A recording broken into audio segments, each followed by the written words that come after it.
Hi hello. Today हम लोग एक रिसर्च पेपर पढ़ने जा रहे हैं जो ह्यूमनॉइड रोबोट के बारे में। ज़्यादातर हम लोग जानने की कोशिश करेंगे कि एक ह्यूमन जैसा रोबोट आखिर कैसा होगा और उसकी डिजाइन प्रिंसिपल आज रिसर्च कहाँ तक जा रहा है। तो ये एक रिसर्च पेपर है जो humanoid robot M M R design and control नाम के पेपर से पब्लिश हुआ है, जो जर्मनी में रहने वाले एक रिसर्चर ने बनाया है। जो 1999 का रिसर्च पेपर है, तो हम लोग बस समझने की कोशिश करेंगे जिससे हम लोग आइडिया निकाल सकते हैं कि ह्यूमन रोबोट आखिर कैसा हो सकता है कि हम लोग इसमें कंट्रीब्यूट और कुछ हम लोग कंट्रीब्यूट दे सके इस लाइफ में, अगर आए तो चलो पहले पढ़ते हैं। Abstract the paper address the mechanism design methodologies specific is control strategy of a mobile manipulation system of humanoid robot ARMAR that has to work autonomously and interactively in cooperation with human and dynamic unstructured environments such as workshop and home। तो ये कह रहा है abstract में कि ये ऐसे robot के बारे में बात की गई है जो एक प्रोटोटाइप से लाइक, जिसका नाम ARMAR है, जो ऑटोनोमसली वर्क कर सकता है। मतलब इसके लिए कोई रोबोटिक को रिमोटली हमें इंस्ट्रक्शन नहीं देना पड़ता, ये ऑटोमेटिक वर्क करता है, ह्यूमन से कॉपरेशन करता है और ये वर्कशॉप में होम में काम कर सकता है। तो समझते हैं आगे कि इसमें क्या कहा गया है।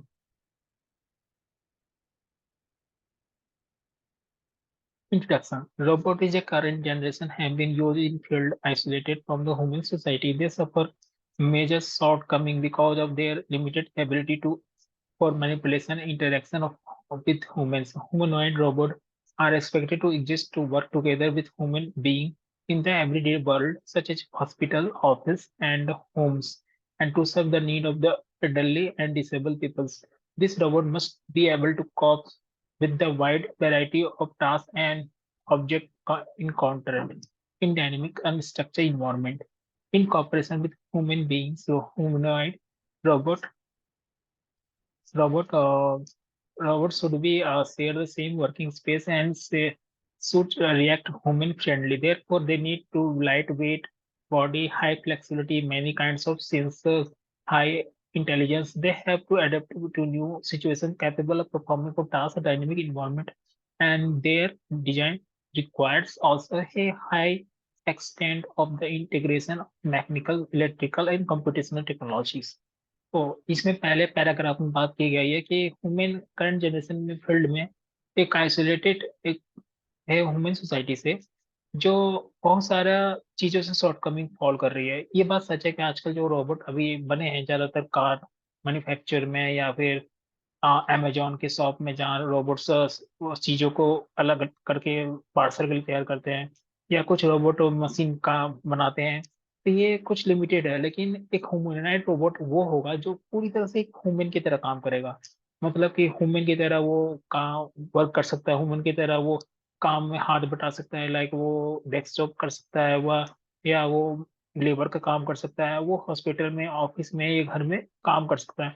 और कुछ ज्यादा इसकी अच्छी सर्विस हो सकती है कि जैसे बूढ़े लोगों को मदद कर सकता है, डिसेबल पीपल को मदद कर सकता है, और ऑल्सो और ये वाइड वैरायटी में बहुत सारे टास्क को हमारे हेल्प कर सकता है। वैसे टास्क जैसे लाइक हमें किसी हेल्प की जरूरत पड़ती है तो एक ह्यूमन एक इंसान को दूसरे इंसान के काम में बिजी हो जाता है, तो उसकी जगह एक रोबोट काम करेगा। और रोबोट का सबसे बनाने का सबसे सही तरीका ये होना चाहिए, लाइक उन्होंने डिस्कस किया, लाइट वेट बॉडी होनी चाहिए, फ्लेक्सिबिलिटी होनी चाहिए, और many kind of sensor sensor he robot का सब कुछ होता है। जैसे हमारे सेंसर होते हैं eye eye nose tongue skin and smell. So ये सेंसर ही रोबोट को बताते हैं कि इन्वायरमेंट कैसा है। अगर बाहर कोल्ड हो रही थी, सेंसर डिटेक्ट करता है कोल्ड हो रहा है। और हाई इंटेलिजेंस मतलब कि एक सही डिसीजन लेना, अगर रोबोट सामने है और उसे सीट चढ़नी है तो वो एक डिसीजन ले सकेगा कि हमारे लेफ्ट पैर को ऊपर करना है, राइट पैर को इतना इतना सेंटीमीटर उठाना है, फिर इसको वहां रखना है। तो एक इंटेलिजेंस भी उसके अंदर होना चाहिए, इस तरह के प्रोग्राम एक डेवलप होना चाहिए। They are adaptive to new situation environment mechanical. ये रोबोट भी एक तरह से ड्यूरेबिलिटी होना चाहिए, लाइक ये रोबोट एक वर्कशॉप में काम कर रहा है, अगर इस रोबोट को किसी और वर्कशॉप में ले जाऊं, या किसी और सिचुएशन या किसी और इन्वायरमेंट में ले जाऊं, तो उस इन्वायरमेंट में ये अडॉप्ट कर ले और ज्यादा रोबोट के प्रोग्राम में कुछ चेंजेस ना करना पड़े। तो एक तरह से ये रोबोट को होने का डेफिनेशन देता रहे। Since very ancient time, humans have been trying to replicate human between the 4045 427 Leonardo da Vinci design and possibility built the first architectural and anthropomorphic robot recently. Humanoid robot has received much interest in the robotics research community. इसमें कहा जा रहा है कि बहुत साल पहले human ने अपने ह्यूमन का रेप्लिका बनाने की कोशिश किया था। साल 1495 से 1497 लियोनार्डो दा विंची, जिसको जीनियस पर्सन माना जाता है वर्ल्ड का, उन्होंने एक डिजाइन है पॉसिबली बिल्ट एक आर्टिकुलेट एंड रोबिक रोबोट, एक रोबोट मतलब जस्ट एक पिक्चर बनाया था। Recently humanoid robot has receive much interest in robotic research community. Humanoid research community में इनका इंटरेस्ट बढ़ रहा है। इसका रीजन ये है कि रोबोट ज्यादा काम कर सकते हैं, काफी इफिशियंट काम कर सकते हैं, और मिस्टेक होने के चांसेस कम होते हैं, और ये सैलरी नहीं मांगते हैं। तो इसका एक डिमांड होने का रीजन ये भी है। बस इसे एनर्जी और मेंटेनेंस चाहिए होता है, और इसे चलाने के लिए 10 की जगह एक इंसान की जरूरत होती है। Many significant results have been achieved for the world capability solving the complex service tasks. At complex service tasks, I think that जैसे लाइक कोई कंस्ट्रक्शन काम चल रहा है, कोई बम डिटेक्टर का काम चल रहा है, जहाँ पर लाइफ लॉस होने के चांसेस हो, उस जगह रोबोट को लगा के काम किया, जैसे ब्रिज बनाने का काम अगर रोबोट को दिया जाए, तो वो अगर कुछ नुकसान होता है तो बस मशीनों को नुकसान होगी, लेकिन कोई ह्यूमन लाइफ लॉस नहीं होगा। अगर कोई कंस्ट्रक्शन, कोई बॉम्ब डिटेक्टर, इस समय रोबोट का बहुत अच्छा यूज हो सकता है।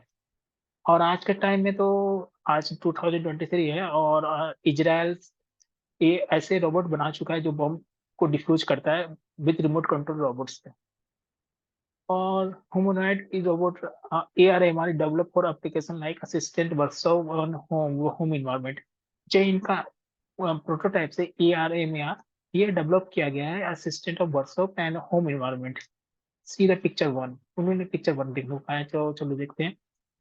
Main focus of our research and programming education in manipulation or task by AR/MR direct and real-time mapping between the robot and person which demonstrates task। उन्होंने कुछ ऐसा कहा कि टास्क को कॉपरेट करने के लिए ये इन्होंने रिसर्च पे बनाया। ये है इनका AR/MR रोबोट। ये look like human shield, human की तरह ही बनाया गया है। दो हाथ, एक सिर, दो आंखें, गर्दन, पेट, पेट खाने के लिए है, और एक तीसरा पैर तो नहीं है, लेकिन पैर की जगह उन्होंने व्हील लगा रखा है जिससे वो इधर उधर मूव कर सके। तो ये उस टाइम 1999 की सबसे बेस्ट अचीवमेंट हो रही होगी कि ऐसे रोबोट बनाए गए हैं। हम लोग भी होप करें कि हम लोग ये ऐसे रोबोट बनाएं in India. So the mecha electronics of ARMAR। Mecha electronics एक वर्ड है जिसका मतलब होता है मैकेनिकल प्लस इलेक्ट्रॉनिक्स। मतलब मैकेनिकल कंपनी को इलेक्ट्रॉनिक्स कंपनी से कंबाइन करके जो बनाया गया एक प्रोडक्ट है, वो उसको कहते हैं मैका इलेक्ट्रॉनिक्स ऑफ AMR। तो ये कह रहा है कि मैका इलेक्ट्रॉनिक्स के मैकेनिकल इलेक्ट्रॉनिक्स पार्ट क्या है।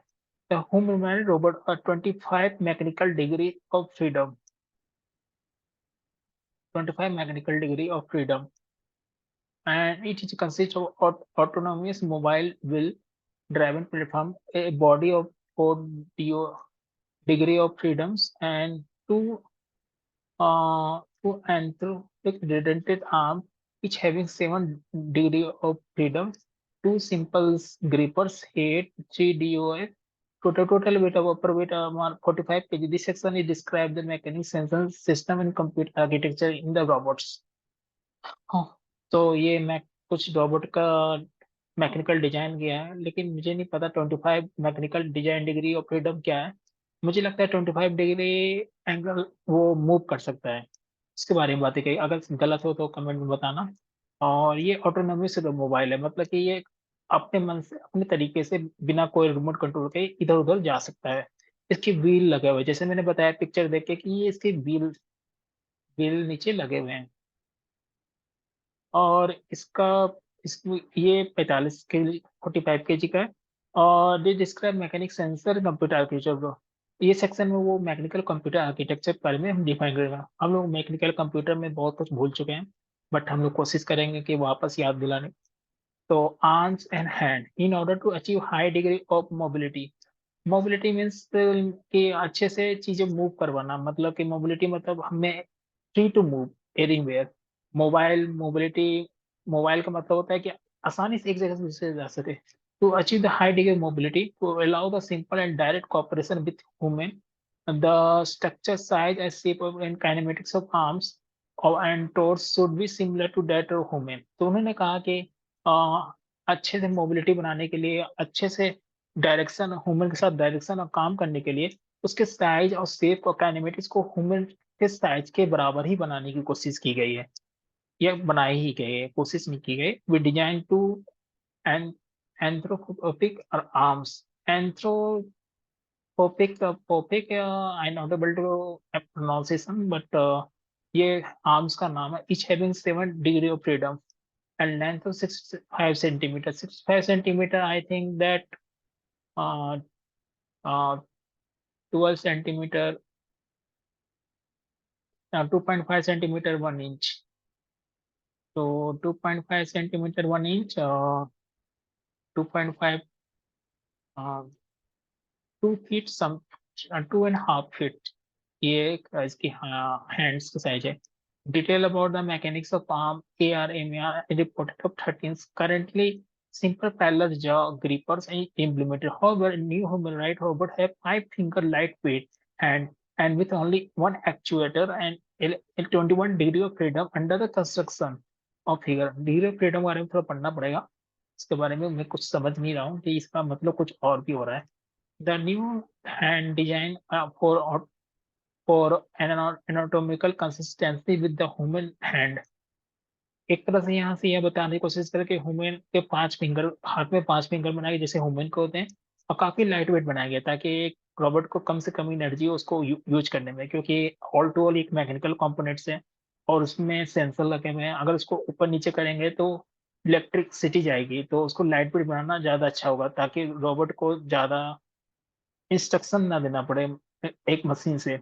This include the number of the fingers, the placement, motion, thumbs and proportion of link, length, shape and palm. मतलब ये हर चीज नाप के बनाया गया है। अंगूठे का साइज, पाम का size, just like a human तरह बनाने की कोशिश की गई है।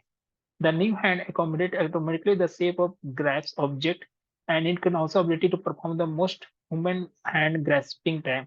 मतलब ये सिचुएशन में आप लोग चीजों को चेंज भी कर सकते हैं, अपने हैंड को उस तरह से ग्रैब कर सकता है, इस तरह से चीजें मोड़ सकता है।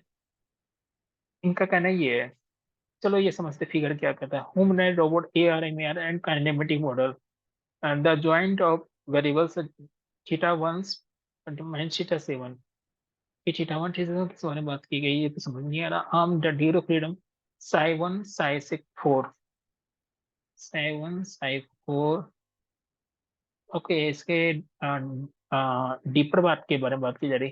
Theta 1 theta Sai 1 Sai and spot the different joint of the pi described by rotation pi 1 pi 3 is by forward and backward sideward bending and upper body and psi 4 with telescopic joint of body। Okay, ये इनके body का design है, but पूरी तरह से समझ में नहीं आ रहा। यहाँ से रिलेशन होना चाहिए, तो ये ज्यादा तो नीचे मैच करता है। तो इनका कहने का मतलब है द ज्वाइंट वाला थीटा 1 थीटा 7। थीटा 1 थीटा 7 कहाँ है? थीटा 1 टू थीटा 7 ये है। थीटा 1 थीटा 2 3 4 5 6 1 पे ज्वाइंट है। Psi 1 to psi 4 is corresponding the different joint of torso. Psi 1 psi पे different joint torso just like backbone कह सकते हैं हम लोग। And psi 4 and psi pi 1 to pi 3 is by forward, backward, and sideward bending of the upper body. Psi 4 represent the telescope. Psi 1 uh, सो ये internal body का structure बनाता है।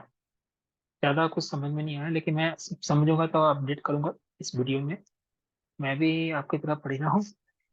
Mobile platform, there is several involvement of the locomotion system of human one robot to deal with dynamic unstructured environment। ये बात तो सच है कि robot कैसा भी बनाओ, लेकिन अगर उसको इन्वायरमेंट के अनुसार सही स्ट्रक्चर नहीं दिया जाए तो काफी मुश्किल का काम हो सकता है। तो रोबोट वो काफी काम का नहीं होता। जैसे लाइक मैंने रोबोट बनाया, मेरे कमरे में अच्छे से घूम रहा है, लेकिन मैं जो उसको पार्क में लेके गया तो वो वहाँ फेल हो गया। तो ऐसा नहीं होना चाहिए। तो रोबोट बना रहा तो वो रिलायबल होना चाहिए काफी ज्यादा इन्वायरमेंट के लिए। Mobility necessary to extend the working space to perform cooperative task with human. जैसे कि कोई रोबोट बनाया है किसी लेडीज के लिए, शॉपिंग टाइप का, वो रोबोट पीछे पीछे लड़की का फॉलो करेगा, और जहां जहां जाएगा वो सामान रखते जाएगा और वो साथ साथ फॉलो करते हुए जाएगा। उस रास्ते में उसे वो पहले सीढ़ियां उतरना पड़ेगा, लिफ्ट से जाना पड़ेगा, फिर कार में बैठना पड़ेगा, बस में बैठना पड़ेगा, फिर वो शॉपिंग मॉल में इंटर करना पड़ेगा। तो ये सब काफी चीजें उन पर एडॉप्ट करना चाहिए। रोबोट सिचुएशन के अनुसार अपने आप को मूव करे, एडजस्ट करे, और अपने मास्टर के कांटेक्ट में रहे। तो इस तरह से चीज जरूरी होती है। From the we use the autonomous mobile wheels driving platform. इन्होंने कहा कि मैंने जो मोबाइल व्हील है जो इसकी बात कर रहे हैं, ये ऑटोनोमस ही, ये अपने आप ही मूव करता है। ऑटोनोमस मतलब कि किसी कोई कंट्रोल नहीं है, कोई प्रोग्राम लिखा हुआ नहीं है, ये ऑटोनोमस खुद डिसीजन ले सकता है। And the difference between the constructed two wheels and sides, the two passive free floating wheels also use the maximum velocity of the platform is 1 meter per second। मतलब इसकी ज्यादा मैक्सिमम स्पीड है, 1 second में 1 metre ही जा सकता है। The platform equipment with ultrasonic sensor. Ultrasonic sensor अच्छा किस लिए? A planar laser scanner C section sufficient battery power to allow autonomous operation. तो उनका कहना है कि इस प्लेटफॉर्म को इक्विपमेंट किया गया ultrasonic sensor. Ultrasonic sense I think that super ultrasonic मतलब छोटे छोटे आवाजों को सुनना, उनको लेजर स्कैनर मीन्स सामने चीजों को स्कैन करना, लाइक ये कोई चीजें सामने आ रही है तो उसको लेजर स्कैन से डिटेक्ट करना, sufficient battery power to allow autonomous operation. और ये सारे मशीन को चलाने के लिए एक अच्छी बैटरी, पावर बैटरी जरूरी है, जो इसमें लगाया गया है। Up to now it is now plan to not plan to use legs for the locomotion of the robot. Since the workshop environment it is not necessary to have such a flexible locomotion system. In fact, the function normally is supported by legs, but is the change of total weight. सो ये बातें कर रहे हैं कि अभी ये legs use नहीं किया गया, इसकी जगह व्हील यूज किया गया। लेकिन if in fact one function normally supported by legs is change of total weight, इनके वेट को एक नॉर्मल लेग्स को यूज करने पर उसको चेंज वेट को चेंज करने में दिक्कत आ सकती है। This influence the work space of robots and we have installed telescopic joint torso AMR to have the degree of freedom। तो इसके बारे में काफी जानना पड़ेगा। बट ये ये जो नाम है, ग्रीक वर्ड है, इसका क्या मतलब है? चलो फिर आगे पढ़ते हैं क्या है। The upper body of ARMAR has 4 DOX and it is placed on mobile platform supported by rotation of 330 degrees. It also can be bent forward, backward, and sideward to adapt the height of the robot 180 degree centimeter. A telescopic joint to include in the body with the point total height and robot can increase by 40 centimeter। तो इनका कहना है board पर supported rotation of 330 degree. तो the upper part of body इनको इस तरह से बनाया गया है कि ये 330 डिग्री मूव कर सकता है। मतलब कि 360 डिग्री मतलब टोटल सर्किल मूव करे, लेकिन 330 डिग्री तक घूम सकता है ये अपने वेस्ट से। It can also bend forward, ये फॉरवर्ड की तरफ झुक भी सकता है, साइडवर्ड की तरफ 110 डिग्री तक जा सकता है झुक के। To adopt the height, Robert 180 centimeter telescopic to the body, मतलब बॉडी की हाइट को 40 सेंटीमीटर तक बढ़ा सकता है अपनी गर्दन की साइज को, जिसको 3 डिग्री ऑफ फ्रीडम कहा गया है। डिग्री फ्रीडम का थोड़ा मैकेनिकल वर्ड पता करना पड़ेगा मुझे। चलो अब देखते हैं डिग्री ऑफ फ्रीडम का।